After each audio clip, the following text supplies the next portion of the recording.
Here I have my RC car that I just got, and I am just now opening up and trying to figure out how to use. It comes with a vehicle, pretty light. I didn't expect it to be the size of my hand. It's small, but it's cute. I mean, it has a lot of detail. It just looks like a cool race car. Look at that. Just looks like not a kid's toy. So I put batteries in the base of the controller. The steering wheel is pretty neat. It's got a nice little rubber grip on there. This is the throttle. Power button lets you know that it's on when it flashes red. You can change the input frequency. It comes with spare parts. My husband said that they can change the differentials or something inside the vehicle. I don't know, but it comes with spare cotter pins. I know what these are called. I find these in the laundry all the time. It comes with a rechargeable battery. You plug that into the battery charging port, and then you just plug this into your computer or into a wall mount and charge it up. So then I started reading the instructions. You know, it tells you your basic safety precautions, how to handle the batteries, don't open them, don't put them in the fire, troubleshooting if the car does not operate, cautions, yep, got all that. Make sure you clean the toy after using whatever, all that stuff. Product introduction tells you the item number, the vehicle size, the transmission radio, the frequencies, the motor, the controller, just like things about it. So nothing yet on how to use it. Use of time 18 minutes, charging time about 50. Car shell, what it's made out of, PVC color printing car shell. 4 wheels, blah, blah, blah. The inside tells you how to use the steering wheel. Left turns left, right turns right, pull to make it go, push to make it stop, okay. Tools needed, you're gonna need a little wrench. You're gonna need a Phillips screwdriver, a hobby knife, scissors, Phillips screwdriver, needle nose pliers, side cutter, cross spanner, and instant mucilage glue. So if you're ready to have all these things on hand, I feel like some of that should have come in the kit. That seems like a lot that you're gonna need. So anyway, tells you how to charge the battery. Battery must be used up before you charge. Charging time is not more than 3 hours. Tells you how to assemble the battery, okay. Assemble the battery, get it. You know, I'm looking at it. This is the parts that we're given, right? And this is the parts they're showing us. So this is the battery here. It's like they're not showing you inside the car where it goes. So all that kind of stuff you have to figure out on your own. I'm a complete novice to this sport. Well, I don't know what I'm doing. So as somebody who doesn't know what they're doing, I'm showing you firsthand experience what it's like to open this car up and try to figure it out. So I'm helping you with that through my experience. It tells you how to practice and maintain, how to operate. Turn the power switch on the remote, make sure the power indicator flashes red, turn the model's car power switch. Now, this is where I got stumped. Turn on the model car's power switch. There's nowhere that explains where the switch is. I looked all over the car. You figure it would be on the bottom. I mean, that's what I would expect. It doesn't explain to you that you have to take those pins out and probably remove the vehicle shell in order to get to that switch. So this is where I was like, what? The instructions are lacking. They're not clear enough. Hold the car in your hand while you're testing whether the wheels turn to make sure it moves forward and back. You're not testing it on the floor. It's gonna run away and you're gonna lose it. So I figured, okay, maybe I didn't read far enough. Turn the remote control steering wheel. This is telling you how to operate the car now. Now we're into practice mode, maintenance. Okay, I figure, well, maybe they'll show me how to take the battery in and out. Nope, it just says apply rust prevention oil, remove sand, mud, and dirt when you're done, store the car and batteries separately. That's what it tells you. And then, here's the crazy part. If you're a mechanic, you're gonna love this. My husband, I'm sure, will have a ball. I don't understand any of this stuff, whatever. These are where all the little extra gears go. like, these are not great instructions. Like, if you're a car guy, yes, they are. But to me, I look at this and I'm like, okay. Transmission shaft, shock absorbers, differentials. This is all stuff that I don't understand mostly. Motor assembly, steering gear assembly, shock absorber bracket assembly. I mean, if you're into this sport, you're gonna love this, but somebody who just wants to open it up and play with it right away, I'm not having an easy time of it. Wave box component, left tire, front left steering cup assembly, front right steering cup assembly, left rear turning cup assembly, right rear turning cup assembly. Those are all the things you can adjust on it, I guess, or how to fix it if it breaks. Wave box components, underbody, you know, none of this is showing me where the battery goes. Motor assembly, pan head tapping screws, like all the things that you need to know how to put it back together if you want to take it apart, I guess. So yeah, all the information. Yeah, more and more information on how to put the car together, how to assemble, how to disassemble. Nowhere about the battery, how to turn it on. Here it says the battery, okay.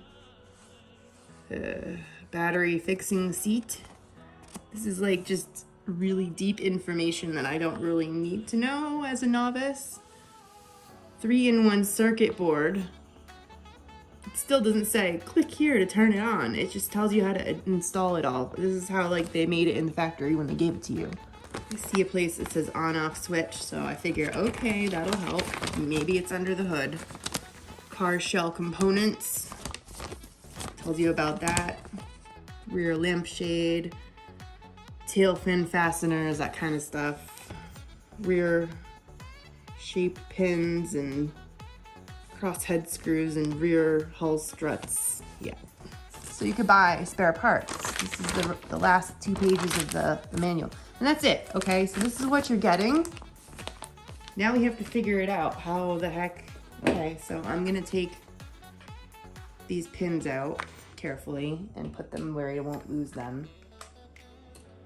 There's 4. This is what I'm talking about. There's no explanation of how to take this thing apart. Oh, oh my God, couldn't be easier, right? So this is what it looks like inside. Okay, so it has a spare battery, which is good. It's already installed. That's nice. Is that the power? Well, this does say power here. See the little power symbol. So I guess that was the power when I pressed it, but nothing's happening. Nothing's running. My other thought is maybe this battery is not charged. This is straight out of the box, so more pins.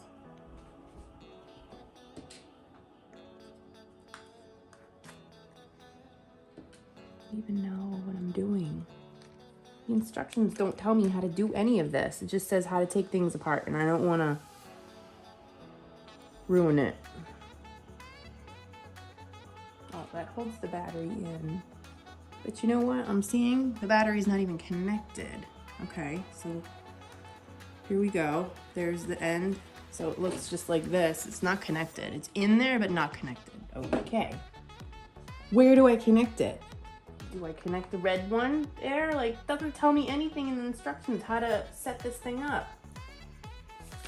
I'm frustrated. That's what I am right now.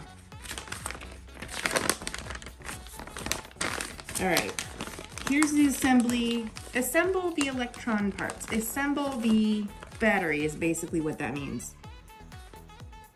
Here's the battery. Do you see the pieces that I'm trying to connect this into? It doesn't really explain where it's supposed to.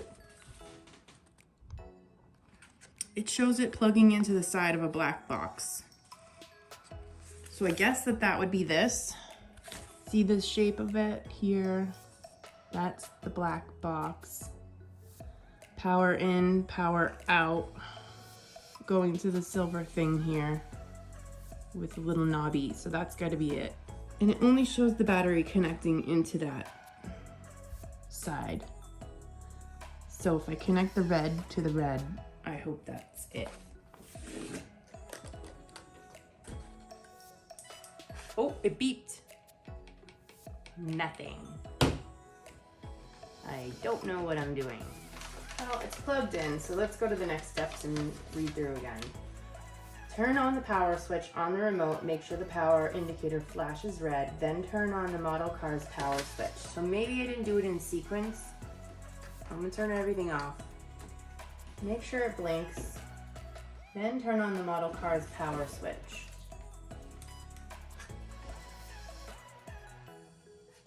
Still blinking.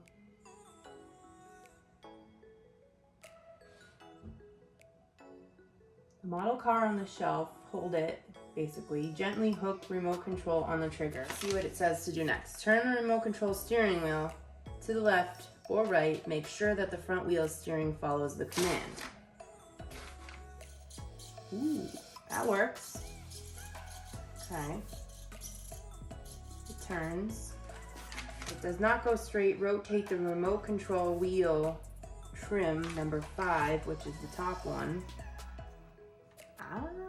Oh, that adjusts the straight. Okay, it's not going straight. You can adjust how the wheels are turned to make it straight. Okay, throttle speed adjustment, number 6, which is the bottom little front thing. Can adjust the model car speed. Rotate to the right, hook the trigger, model car speed becomes faster, turn left, hook the trigger, model car speed becomes slower. Okay, so if you crank it up, it goes faster. Oh, it's gonna be fun. So I think it was cranked all the way down, that's why our wheels were not moving. Yep. You need at least a little bit of speed. You need a little crank over here, this bottom switch. That's gonna make your wheels turn, okay? It's working, I'm happy. All right, so now we have to make sure all these little switches stay inside, and then we have to reconnect the car. Oh boy. All right, so you wanna make sure the little nubs stick out the top and the back, front and the back, I should say. And then you wanna replace the little, oh, we took those out of the battery, didn't we? You need to replace that first. Put that back. Essentially your battery cover. It's gonna keep your battery in place, but there's, oh yeah, I took the cotter pins out for that. Okay, that's where they came from. All right, so our battery is locked in place with the little pins. You're gonna assemble the shell of the car back on, and then we're gonna pin that back in place. This is fun. But, oh boy, you gotta be careful. These are tiny. You want to lose them. Basically, every time you want to turn this car off, you have to take it apart. This is not a kid's toy. I would not give this to an 11-year-old to play with. He would lose all these little parts. This is an adult toy. You can barely see the holes.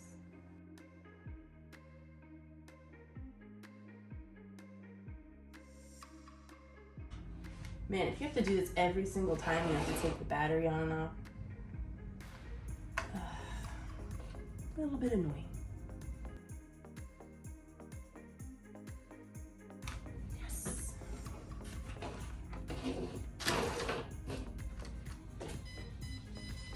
All right, so if it doesn't move, you want to give it a little more speed.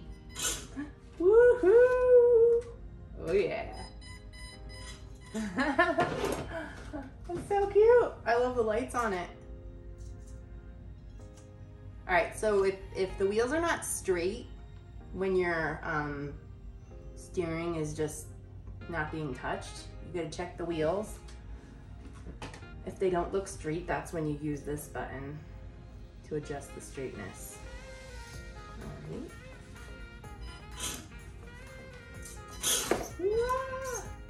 Oh, this is fun. I like it. It was worth all the effort. That's really cool. This is really cool. And do full speed ahead. Ready? Button is turned all the way up to the right, clockwise. I'm gonna use the power. Ready? Woo! I like, you know what? I like that it's small because it can fit underneath the little things over here. It can really go places. Ooh, it scoops. Oh yeah, look at that drifting action. This is so cool.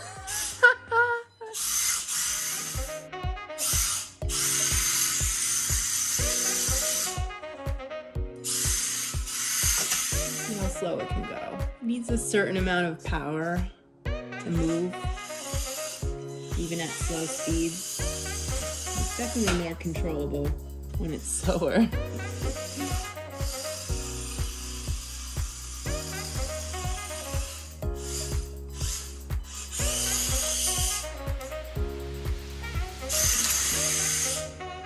Well, this is worth it. You guys are gonna have a lot of fun with this toy.